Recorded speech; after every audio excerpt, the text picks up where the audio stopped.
बहुत लोग कहते हैं जमाना बड़ा खराब है, जमाना बड़ा खराब है। इतना खराब जमाना कभी नहीं देखा, इतना खराब जमाना है। हम कहते हैं कब खराब नहीं था, वो लाके बता दो।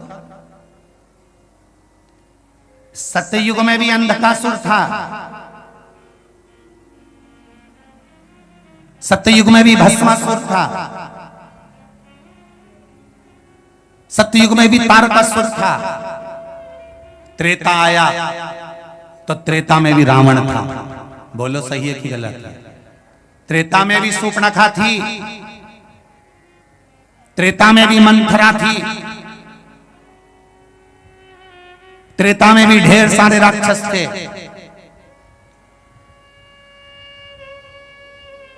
ताड़का थी, त्रेता में भी थी।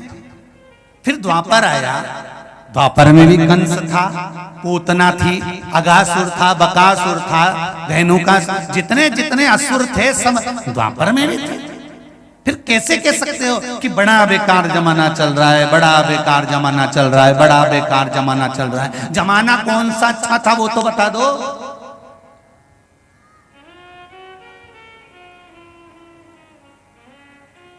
रावण था तो मेरे राम भी थे, कंस था तो मेरे कृष्ण भी थे, और आज के समय में अगर जमाना बेकार है तो मेरा शंकर आज भी विद्यमान है। अच्छा तो देखो, हम पूरी जिंदगी बस यही रोते रहे, जमाना बड़ा बेकार हो गया, बड़ी तकलीफ है, जमाना बड़ा बेकार हो गया, बड़ी तकलीफ है। हम जमाने का रोना रोते रहे। कभी ये विचार करा कि रावण था इसलिए मेरे राम जी को आना पड़ा, कंस था इसलिए मेरे कृष्ण को आना पड़ा, और जमाना आज भी अगर बेकार है तो मेरे महादेव को आना पड़ा। ये सोचना चाहिए कि मेरे शिव क्यों पधारे हैं, मेरे शंकर का आनंद क्यों है, क्यों राम, क्यों कृष्ण, क्यों शिव की भक्ति करना चाहिए।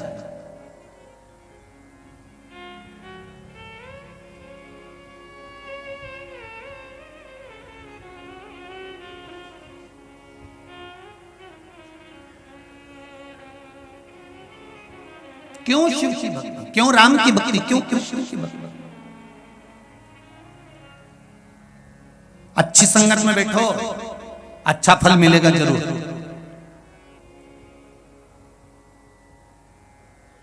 राहु देवता था कि असुर था? जम के बोलो। असुर था। राहु असुर था, राक्षस था, असुर था। करा क्या था उसने? देवता और राक्षस मिलकर जो मंथन करे थे, उस मंथन में राक्षसों की सेना में राहु था। उसने एक काम अच्छा कर लिया, जब अमृत बट रहा था तो उसने विचार करा कि ये सारे जितने असुर बैठे हैं, राक्षस बैठे हैं, ये मोहिनी स्वरूप को देखकर लोभित हो रहे हैं, मुझे लोभित नहीं होना है। और वो राहु राक्षसों की सेना में से उठकर जहां चंद्र और सूर्य बैठे थे उनके बीच में कुर्सी लगा के बैठ गए।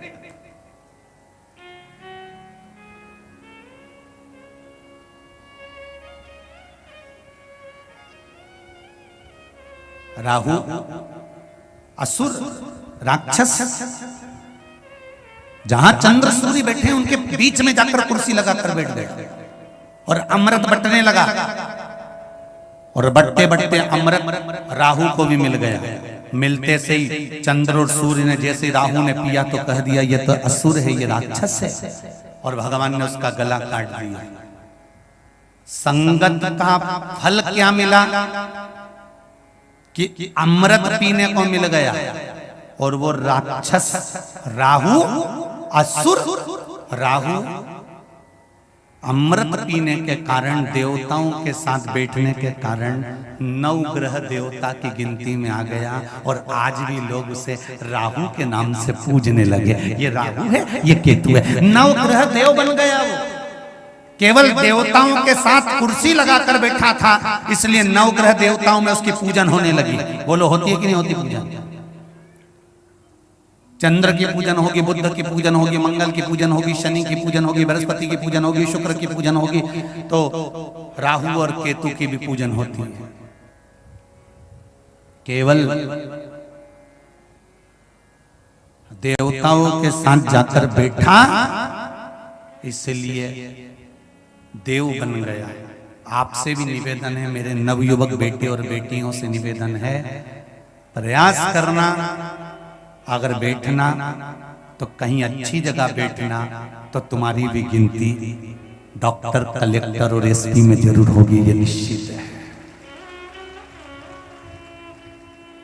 मेरे बेटे और बेटियों से निवेदन है, नवयुवक बच्चों से निवेदन है, विद्या अध्ययन करने वाले बच्चों से निवेदन है कि दो शब्द अपनी जिंदगी में उतार कर रखना। एक शब्द ये कि जिस समय पर तुम्हारे माता पिता के शब्द और गुरु के शब्द तुमको तीर जैसे चुभने लगे, समझ लेना कि तुम्हारे विनाश का समय निश्चित हो गया। अगर माता पिता की वाणी तुम्हें बुरी लग रही है, सास ससुर की वाणी तुम्हें बुरी लग रही है, माता पिता के शब्द तुम्हें बुरे लग रहे हैं, और गुरु जिसके पास में तुम जाते हो और गुरु तुमको ज्ञान की बात देता है, अगर गुरु के शब्द बुरे लग रहे हैं, तो समझ लेना कि तुम्हारा विनाश का समय आ गया, तुम्हें कोई नहीं बचा सकता, तुम्हारा नाश निश्चित हो।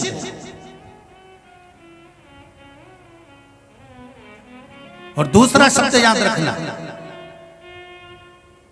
कि राहु जैसा राक्षस भी चंद्र और सूर्य के बीच में जाकर बैठ गया था, तो नवग्रह देवता में पूजा गया। राक्षस होने के बाद भी नवग्रह देव बन गया और उसकी पूजन होने लगी। ये दूसरी बात याद रखना कि हमें किसके साथ जाकर बैठना है, हमें किसके पास जाकर बैठना है।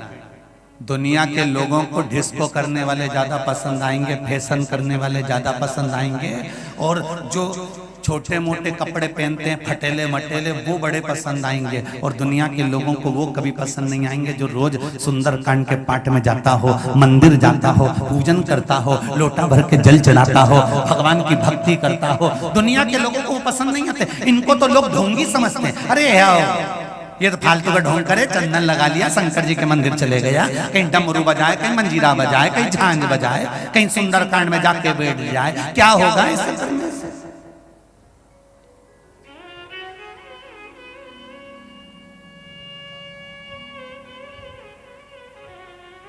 क्या होगा शिव जी को जल चढ़ाने से?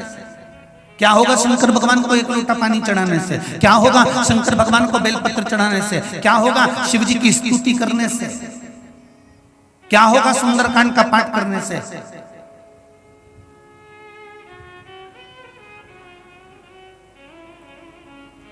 क्या होता है एक लोटा जल चढ़ाने से? क्या होता है बेलपत्र चढ़ाने से? क्या होता है श्री शिवाय नमस्तुभ्यम बोलने से? ये सियोर वाले महाराज से जाकर मत पूछना, ये सागर में रहने वाले जो लोग शंकर के मंदिर जाते हो, उसमें से मंदिर के दरवाजे पर जाकर बैठ जाओ। जिनको विश्वास नहीं है, जो मंदिर में जल चढ़ाकर जा रहे हो, उनसे पूछना कि तुम पानी क्यों चढ़ा रहे हो और इसका लाभ क्या मिला है। सियोर वाला महाराज नहीं बताएगा, रोज मंदिर जाने वाला कोई ना कोई व्यक्ति तुम्हारे मुंह पर कहकर जाएगा कि मुझे जल चढ़ाने का ये लाभ प्राप्त हुआ।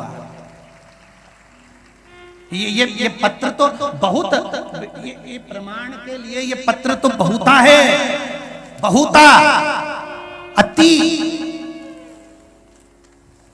पर इससे भी ज्यादा प्रमाण है जो शिव पर जल चढ़ा रहे हैं, जो शंकर का अनुमोदन कर रहे हैं, जो शिव की स्तुति कर रहे हैं, उसमें एक पत्र में बड़ी विशेष बात लिखी है, जरा ध्यान दीजिएगा, देखिए।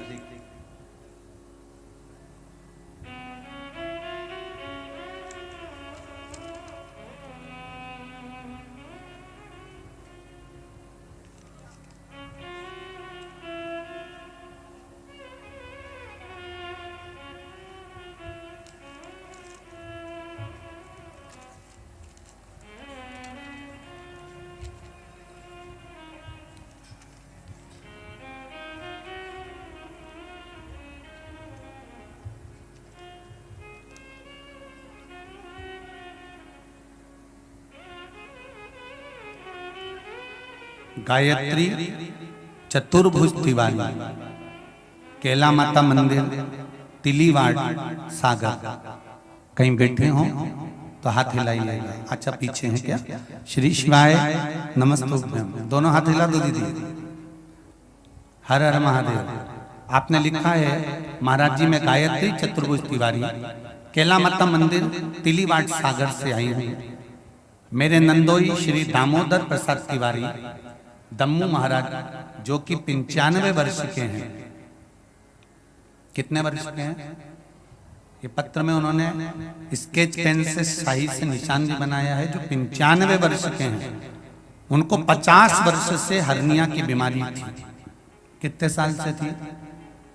ध्यान से सुनना, एक लोटा पानी का क्या फल होता है। 50 वर्ष से हर्निया की बीमारी थी। और एक बात और समझ लीजिए, सागर में हम पहली बार शिव महापुराण की कथा करने के लिए आए हैं। कभी सागर को हम क्रॉस कर कर इधर गए भी नहीं। ना तो हम आपको जानते हैं ना आप हमको जानते हैं। केवल टीवी के माध्यम से कोई उपाय करा और उसका जो फल मिला है ये पत्र निश्चित कर रहा है। 50 वर्ष से हर्निया की बीमारी थी परंतु ऑपरेशन नहीं कराया था।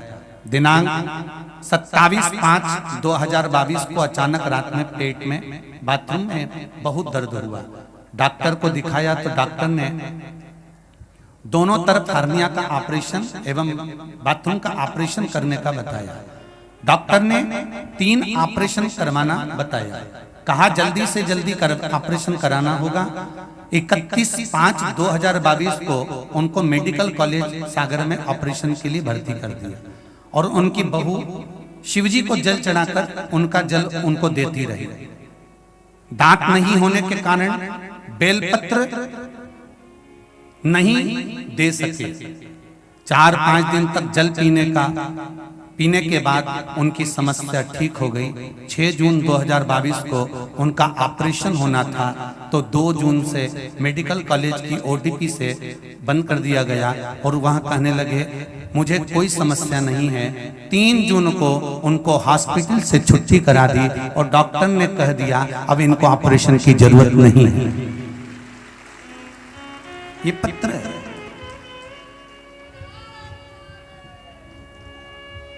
पंचानवे वर्ष की उम्र, बैठो दीदी बैठो, श्री शिवाय नमस्ते। 95 वर्ष की उम्र और 50 साल से हर्निया।